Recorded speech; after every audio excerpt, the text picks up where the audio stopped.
Security detail revoked. The Trump administration is ending Secret Service protection of former Vice President Kamala Harris.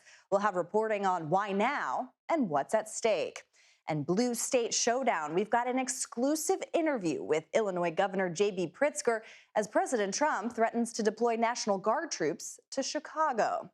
And marking 20 years since Hurricane Katrina, we'll have a retrospective from a former mayor of New Orleans.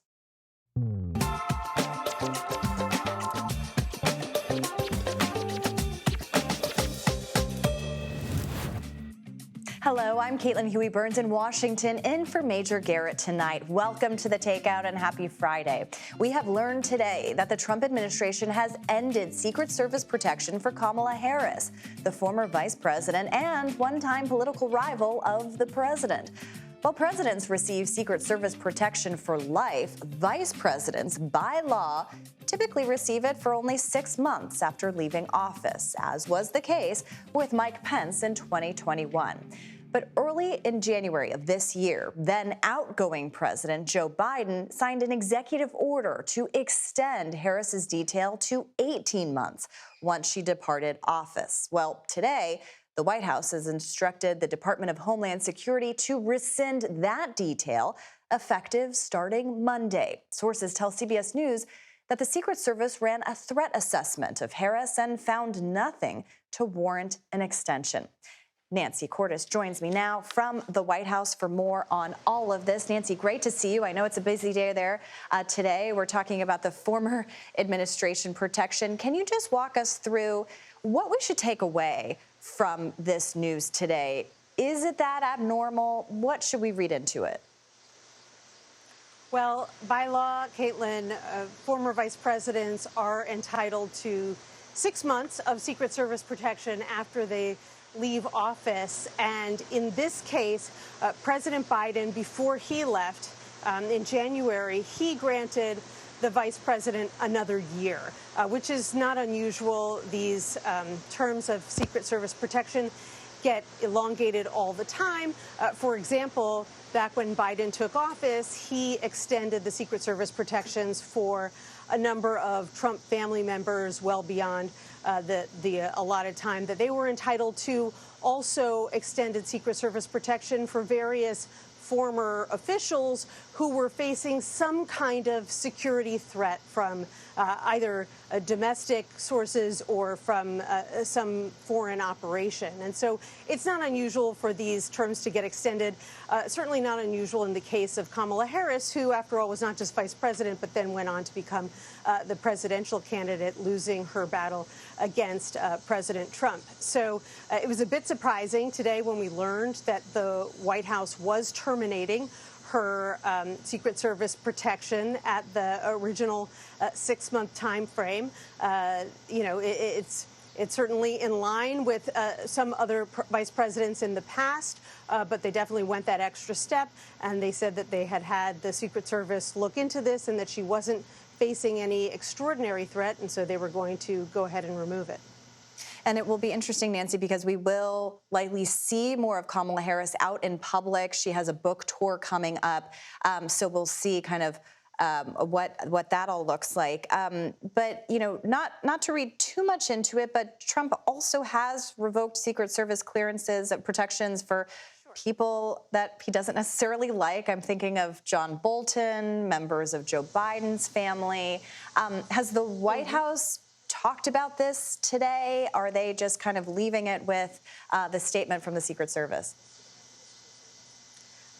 Administration sources have made it clear that this doesn't have anything to do with any personal animosity towards the former vice president.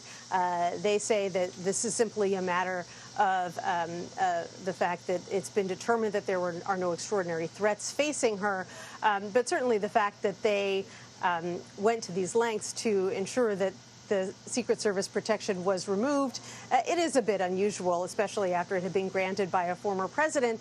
And you're right, she is about to embark on a book tour later in September, which means that she's probably going to end up spending more on security than she originally intended. But we've spoken to her team as well. They are not criticizing this decision, at least not publicly.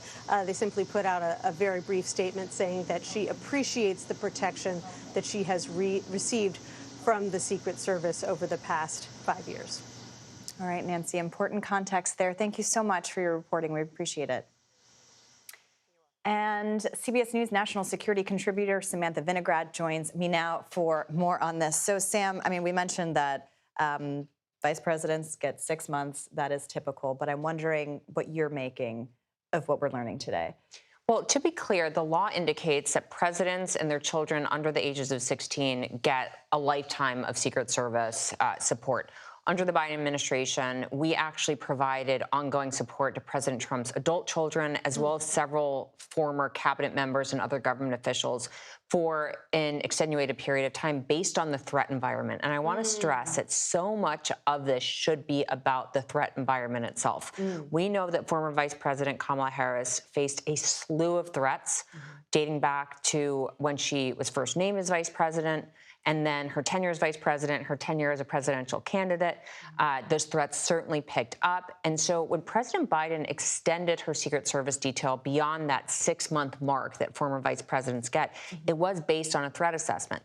What typically happens is U.S. Secret Service presents the Secretary of Homeland Security with a threat assessment on a protectee that lays out the ranges of threats that are facing that person, foreign and domestic, and then the Secretary of Homeland Security can make a determination.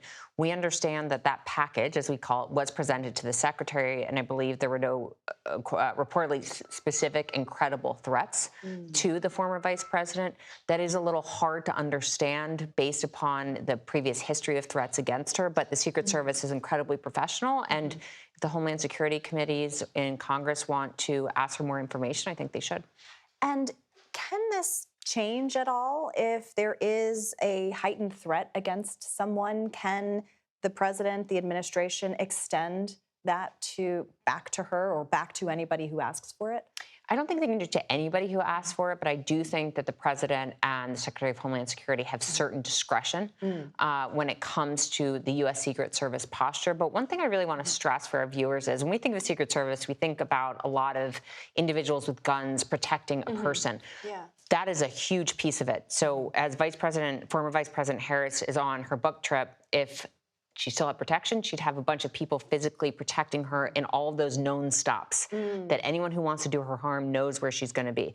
The U.S. Secret Service for protectee also provides continuous monitoring of threats via intelligence sources and other information. So former Vice President Harris is losing that too, which could be a problem. So kind of recon work or preparing for any gathering, information gathering, intelligence and information sharing with state and local partners. So she'll be missing out on that too.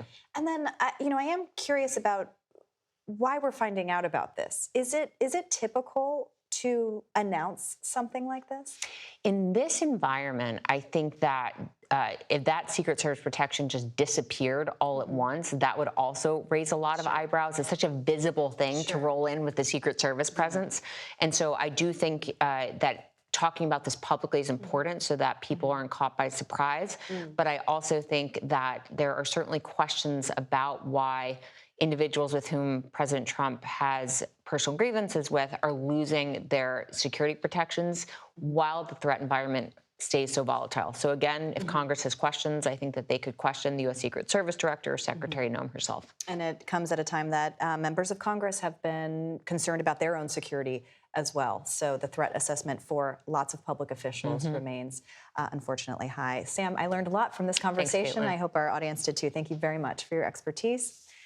Turning now to Minneapolis, investigators have spent hours interviewing the mother of the gunman who killed 2 children in Wednesday's school shooting. Lana Zach has been on the ground all week for us and joins us again from Minneapolis.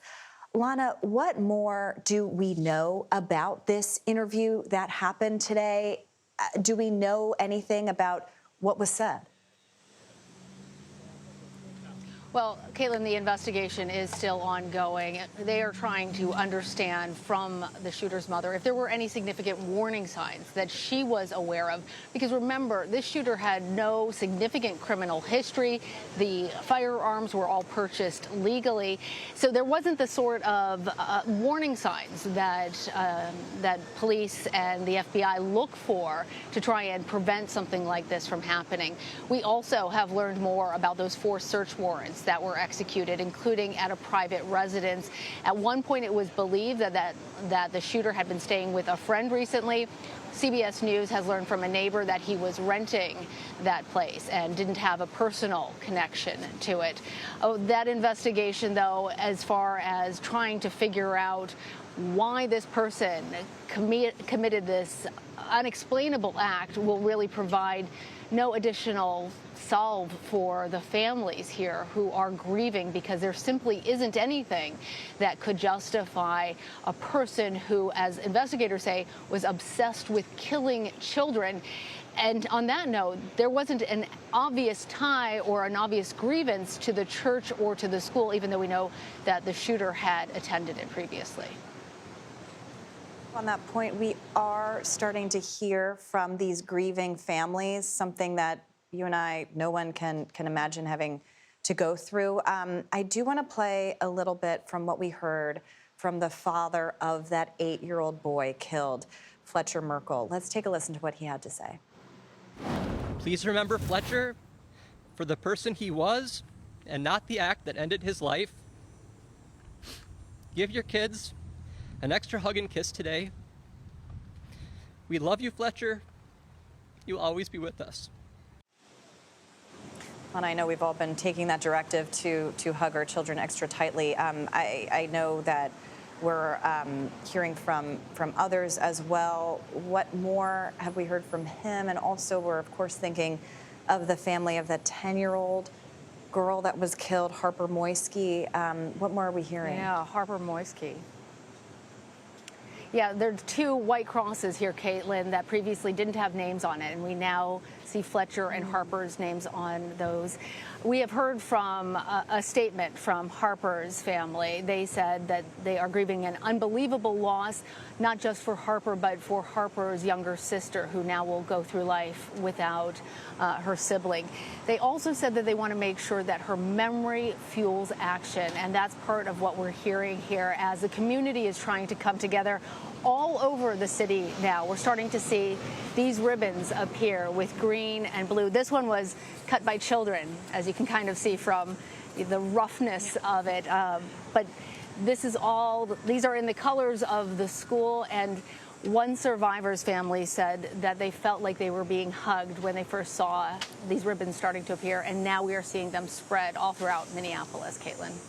The strength of that community is surely on display. Lana, thank you so much for your reporting all week. You've been on the ground since the beginning. We're thinking of you as well. Thank you for bringing that to us. And now to another top story we are following today. We are awaiting a judge's ruling over President Trump's attempted firing of Federal Reserve Governor Lisa Cook. In a hearing today, she requested to keep her job while this case makes its way through the courts. Trump took the step of trying to remove Cook over mortgage fraud allegations. Scott McFarland has been all over this story and joins me now for more. Scott, what case is the administration making in this hearing today about why it wants to fire Cook? The administration really was defending itself during this long, potentially landmark hearing that had no resolution as the week ended. Lisa Cook's lawyers are making a series of arguments here, trying to get the status quo to stay in place, to keep her as a governor, keep her in the office, literally and proverbially, to give her access to deliberations, her staff, and her electronic devices as a member of the Federal Reserve Board. One of the arguments they made was that she has not had a chance to defend herself against allegations that they say are muddy, not clear, not declarative, and equivocating. What's more, they're saying that what is being alleged here is a type of misconduct that happened before she was selected by President Biden as a governor, before she was confirmed and investigated by the U.S. Senate. And they're also arguing that the president seems to be mechanizing, if not weaponizing, the for cause argument that she's being fired for cause, that the president could pick anything as a cause, Caitlin, and fire any member of an independent board if they don't follow his policy preferences. Yeah, I think that's why there's so much attention on this case for many reasons. But I do want to pick up on a point you made, because I was wondering, is Cook still working as a Federal Reserve governor as all this is going on? Is she still on the job? A little lack of clarity there, but I can tell you this. There was no end of the process today. There was no resolution, which gives us an indication that her attorneys are not fighting for an immediate injunction or temporary restraining order, meaning she still has some access to her position, at least through the holiday weekend. All right, a little clarity there. Scott, thank you so much for reporting on this all week. We appreciate it. And still to come here on The Takeout, the Trump administration is expected to soon launch immigration arrest operations in Chicago against the wishes of Illinois Governor J.B. Pritzker. What he's telling us in an exclusive interview. And it's been 2 decades since Hurricane Katrina made landfall in Louisiana. Mitch Landrieu, who you may remember served as the state's lieutenant governor during that historic storm, joins us to reflect on that tragedy that took the lives of nearly 1,400 people 20 years ago. Plus, we're kicking off the holiday weekend with this weekend's highly anticipated college football slate. It is that season. We'll tell you what to watch. You're watching The Takeout.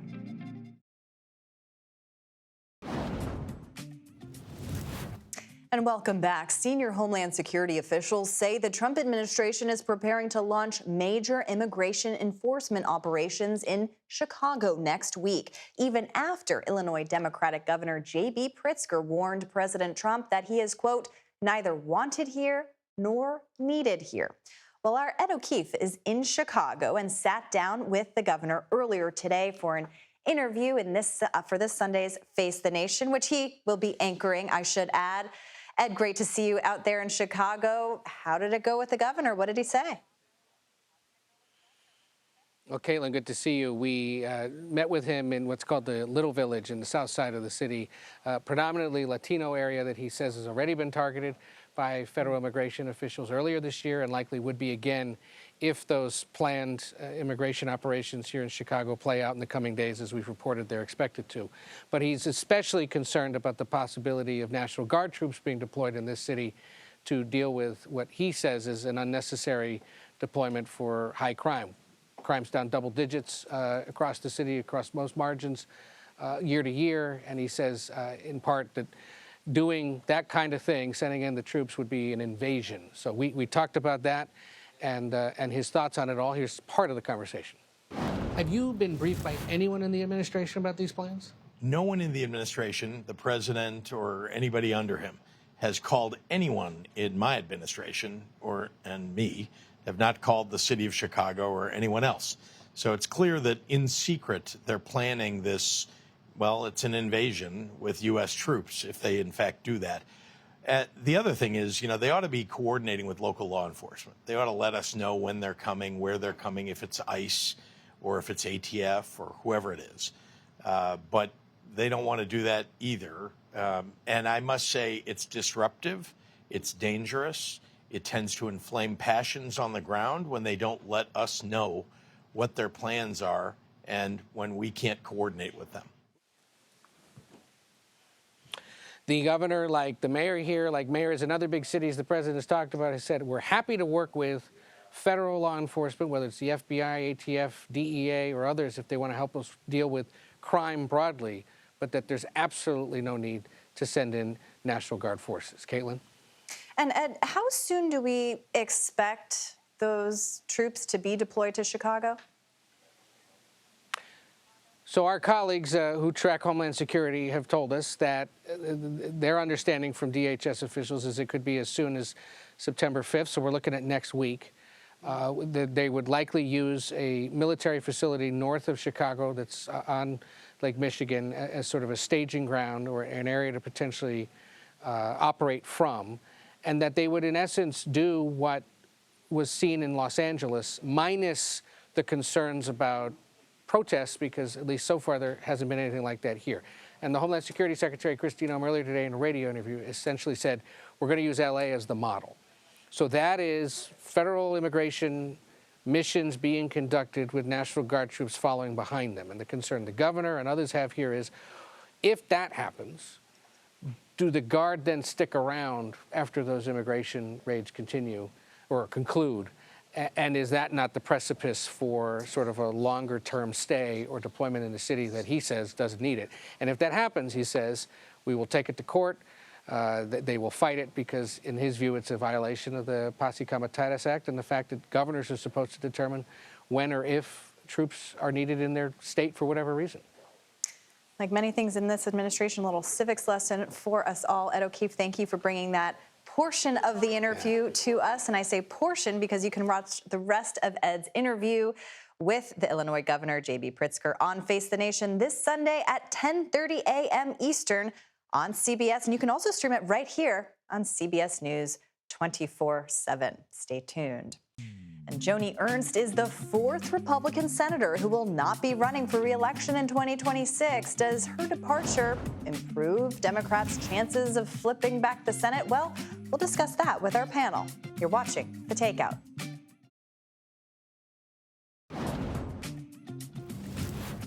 And welcome back to The Takeout. Here's a look at what else we're watching this evening. President Trump is looking to rescind almost $5 billion in foreign aid that's already been approved by Congress.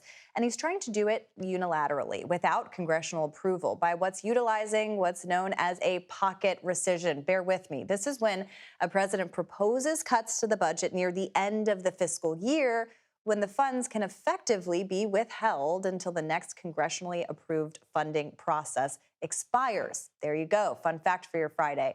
The current fiscal year ends at the end of next month, heading into September, and that move has caused a bipartisan push back from Capitol Hill, with some lawmakers calling the maneuver illegal. And sources tell CBS News that Republican Senator Joni Ernst of Iowa will not seek re-election next year. It's big news today. Ernst has represented Iowa in the Senate since 2015, and she plans to officially announce that she's vacating her seat next week. So for more on all of this, let's bring in our Friday political panel, Democratic strategist Megan Hayes and Republican strategist Matt Gorman. The Matt and Megan Show, officially calling it. Happy Friday to you both. Great to see you. Let's start with this news about Ernst. Republicans are hoping to hold on to their Senate majority in the Senate. They've got a majority. It's kind of slim. Is Iowa in play at all with this news? No, look, this was rumored about for several months now. They were going to have to spend money in Iowa most likely sometime during this cycle. I expect a lot of Republicans to consolidate behind Ashley Hinson, who's one of the reps there. And let's be honest, it wasn't an A tier of crop of candidates on the Democratic side anyway, because there's not much of a bench in Iowa to begin with. They've been kind of decimated over the last 10 years or so. So Joni's going to have a race, certainly.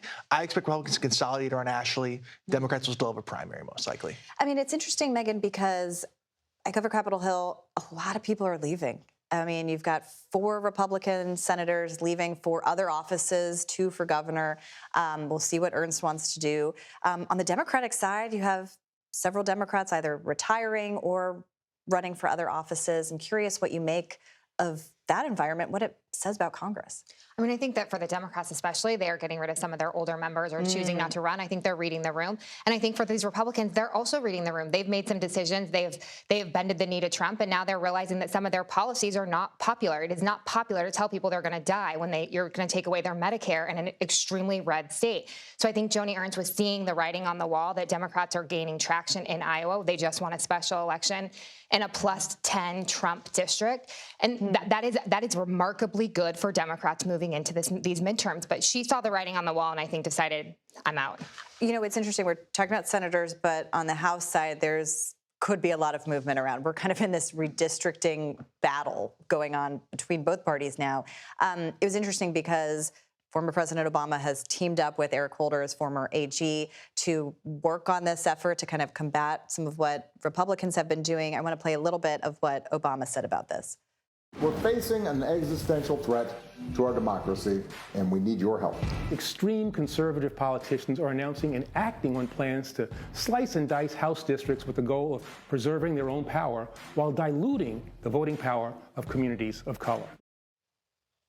So, Megan, for Democrats, how effective will this be? And is there a thought, too, of that they were kind of caught flat-footed, that they may have been outmaneuvered by Trump and Republicans when it comes to this redistricting effort? Yeah, I think that most Democrats and Republicans prefer a bipartisan commission that does this right after the census. I think they probably were not expecting Texas to then have a redistricting battle mid-cycle, but in the middle of before the census. But I do think this is a wake-up call for Democrats. They're seeing a population migration towards the South into red states. They are going to lose states. They are going to lose seats in blue states. So it's an extremely big wake-up call to them that they need to start organizing in some of these Republican states if they want to have any chance of winning in 30 or 32. I mean, Matt, if you can kind of put your former NRCC hat on for a minute. We've just learned just a few minutes ago that Missouri is going to be the next state to call a special session to work on this. I mean, I think there are it's a matter of 3 seats up for grab. The Democrats need to flip 3 seats to take over the majority here. I mean, could this end up being a wash? What are we kind of I think Republicans will try and get some sort of advantage on this. I mean, look, Holder and Obama have been doing this for almost 10 years now. I mean, this group isn't that new. And democracy at risk, how original? We've heard this for the last, 5 years? I mean, maybe it'll work this time. So I think it's a little tough to stomach that, especially also in the home state of Illinois, of all places. But look, I think what it'll come down to is Missouri will likely see one of Cleaver's seat will probably get threaded among several Republicans. I would also look at Nebraska, maybe Florida, Indiana, and some other places you could see some down the line redistricting as well. And look, this whole thing started in Wisconsin among Democrats. They went to the courts early this year to try and get the maps overturned. We've seen this over and over again, and so I think you're going to see more of it likely in the months to come. I also just would say one thing here is just because these seats are being redistricted to be more conservative or more Democratic, that doesn't necessarily mean those people will win. That doesn't mean their constituents are going to go for a super right person or a super left person. So they still need to be answering to their constituents. So it's not a fail-safe here. This is not a fail-safe problem that Democrats or Republicans are trying to solve for. And how are Democratic voters feeling about this? Because it seems like a lot of these governors are trying to speak to the base, kind of gin up support, whether this all works or not, to kind of motivate them to kind of fight back. I mean, that's kind of what we're hearing here. I mean, I think that this is energizing for the Democratic base. I think that the Democrats for a long time have wanted some fighting and some fighting spirit. And I think that Gavin Newsom and J.B. Pritzker in Chicago with the National Guard is really doing that and really motivating the base here, which I do think is a positive. I do think that they wanted someone to just show that they were fighting, show that they were alive and had a heartbeat in any way, shape, or form here. And so I think that's what this is doing. All right. Well, we will stay tuned. Thank you both for being here. Happy Labor Day weekend to you all.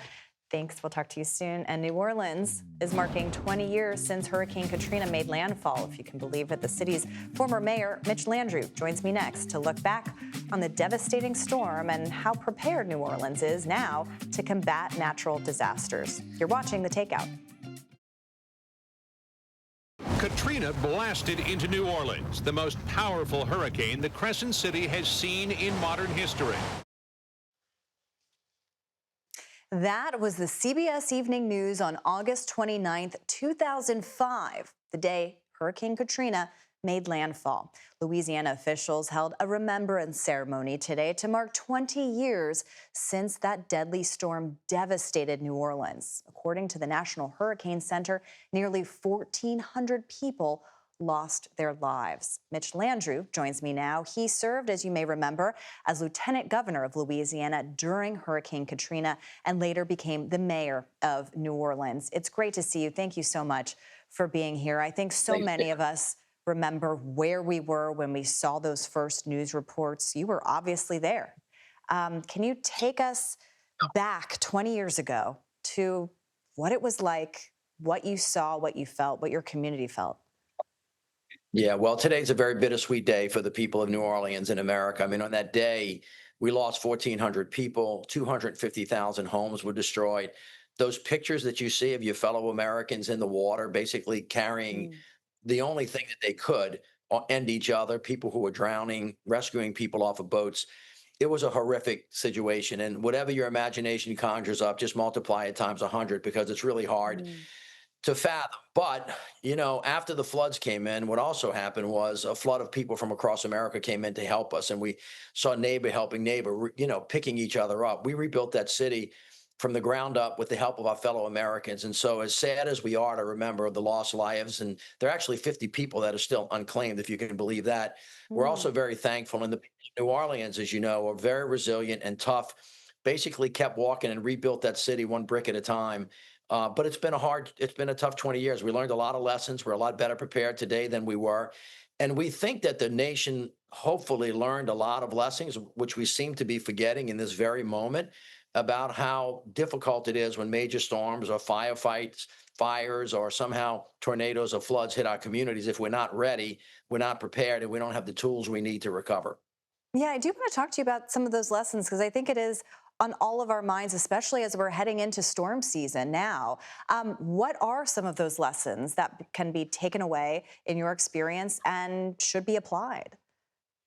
Well, there are a couple of things. First of all, we're in the middle of storm season, and it's not just hurricanes. Now, you see the wildfires in all across the country as we speak in Arizona right now, California.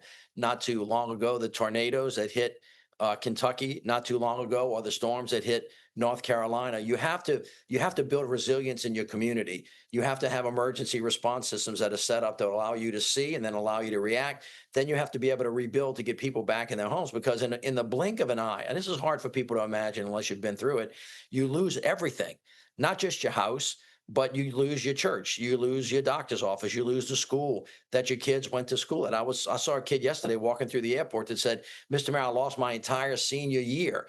I mean, catastrophic consequences from the things that we're having, lots of pain. But at the same time, I have to just say that there are always these amazing human beings that I just call angels among us that come out of nowhere and start lifting each other up and remind us that we're all in the same boat together. And that when we pull together, no matter how bad it is, we can find a way forward. And that is really maybe the most important lesson. It's not whether you get hit, it's how you respond to it.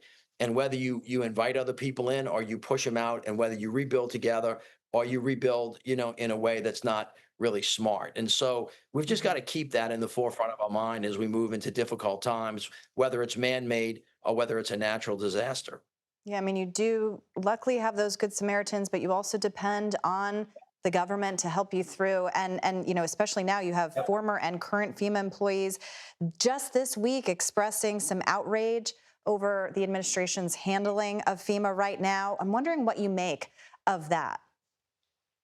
Well, let me just say broadly, the one thing that works when you're responding to a storm, actually, it's the only thing that works, is that when the federal government, run by the president and Department of Homeland Security and FEMA, are working very closely with the governor and his Office of Homeland Security and Emergency Preparedness and the local elected officials, be it a mayor or a county executive, when they're all working, when there's clear command and control, clear coordination, clear communication, and it's resourced appropriately, that is your best chance of preventing problems, saving lives, and then rebuilding. If you don't have that, if you have a federal government attacking the state government, or you have lack of coordination anywhere along the way, lives are going to be lost.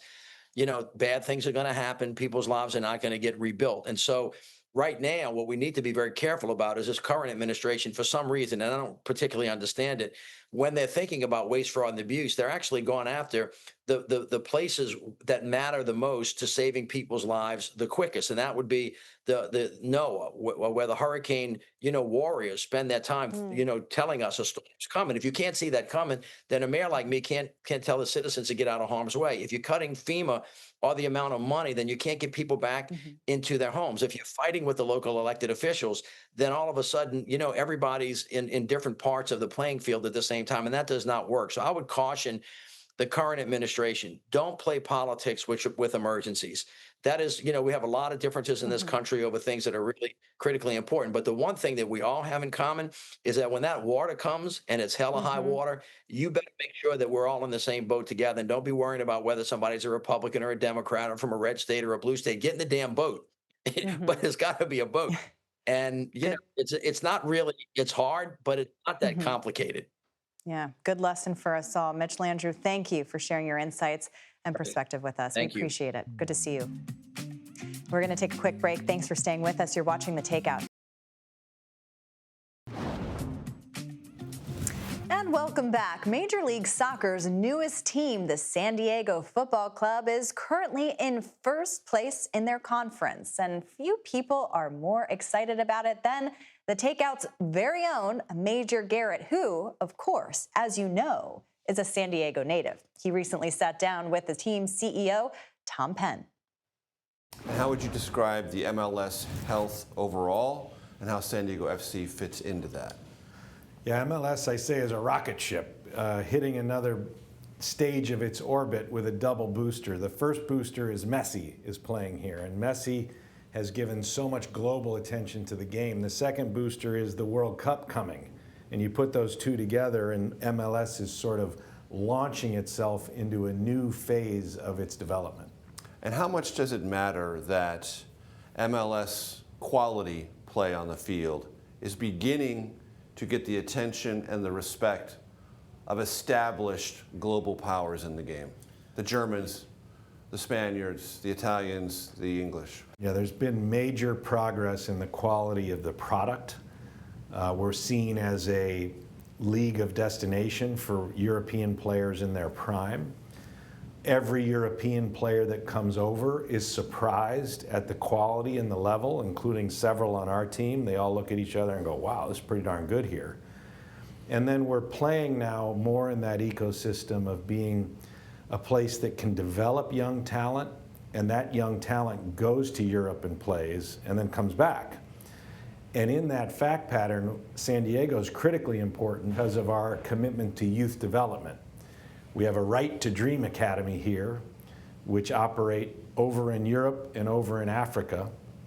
And we're establishing a Right to Dream Academy in San Diego that will develop the best young players from the United States and Mexico. Attendance has been great, performance has been solid on the field. You've got to feel like this is something approximating the best of the dream you had. Well, we dream big, and we always dream bigger. And now the idea is sustainable success. Certainly as a launch, we feel like we've launched something special. I mean, this is immediately identifiable with San Diego. Our merchandise sales are off the charts. Our building has been really well attended. And then the vibe at the building feels like San Diego. You put on top of that a team that's performing well. We're in the playoff hunt right off the bat. We've been very noisy. And we've got the best player from Mexico, Chucky Lozano, as our star. So we're positioned well for sustainable success. We just need to put it together week after week after week.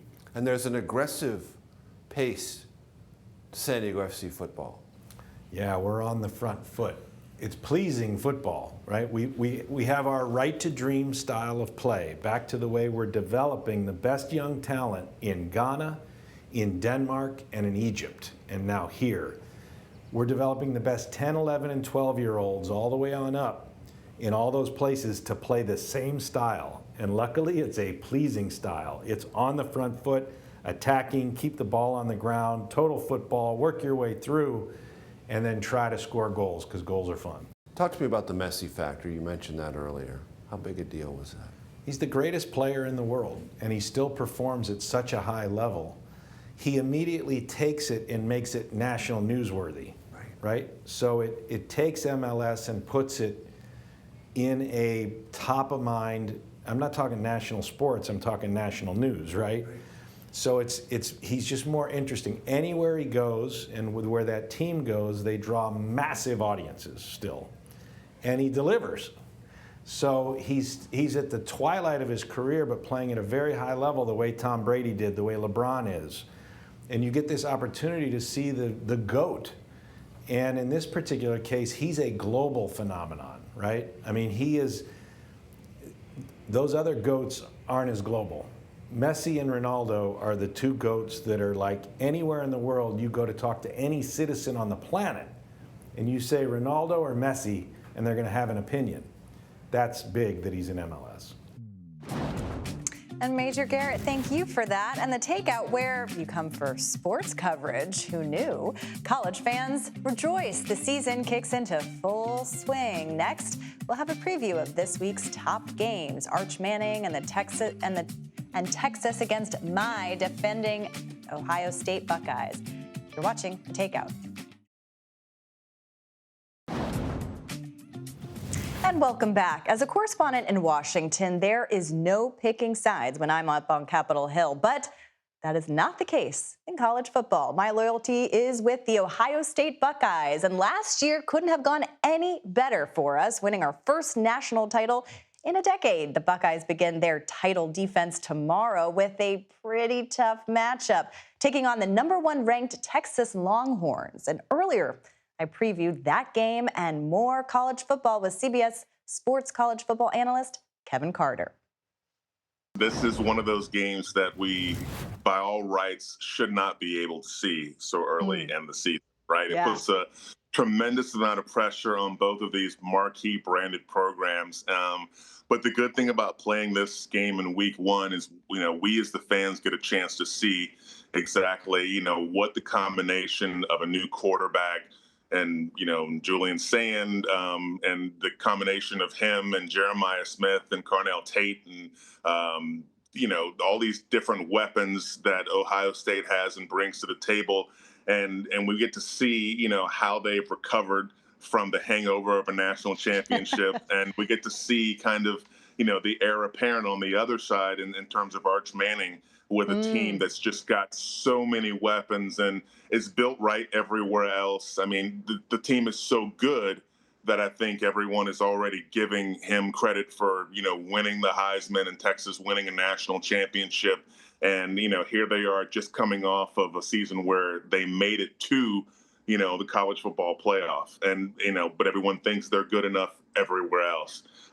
This is the kind of matchup that I think gives us some insight as to how the season will go. But the good thing about it, it's not going to make or break either of these teams' respective schedules. It's not going to make or break their year. But it's going to be about who's most equipped to hit the ground running. And from a reloading standpoint, I think that Texas is kind of has the advantage because they're not replacing so much production. I mean, Ohio State.